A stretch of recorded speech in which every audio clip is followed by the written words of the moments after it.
Any delay in the European Union's effort to green-light the Brexit trade deal could result in Britain not taking the bloc seriously in the future, an expert has warned. Professor Dr. Daniel Thime, an expert in EU law, said Brussels should avoid any unnecessary delays in its ratification process after several hiccups threatened to derail the completion of the paperwork.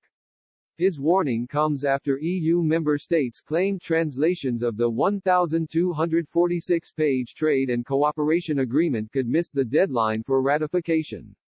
Britain has agreed to provisionally apply the Future Relationship Treaty GIV until February 28, to give Brussels time to complete any outstanding formalities. Speaking at a Bundestag hearing in Germany, Professor Dr. Thime said, "I would warn against badmouthing the cooperation program. The EU, just like Great Britain, drove a hard bargain and they achieved a lot, but more wasn't possible. And if ratification was now delayed unnecessarily, then the British side would get the impression that the EU does not take its responsibilities seriously. That is not something we would want." Downing Street has so far rejected the idea of allowing the EU to extend the period of provisional application. But Brussels has yet to put in a formal request ahead of the February 28 deadline.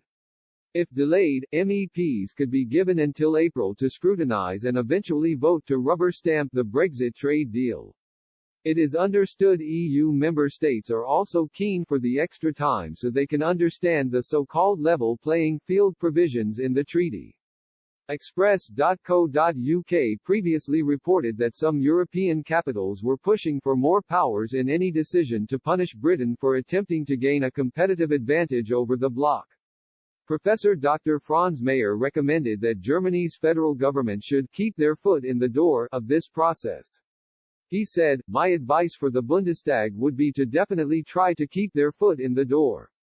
As I have already said, this will only work if the federal government will also have possibilities to exert influence on the European level."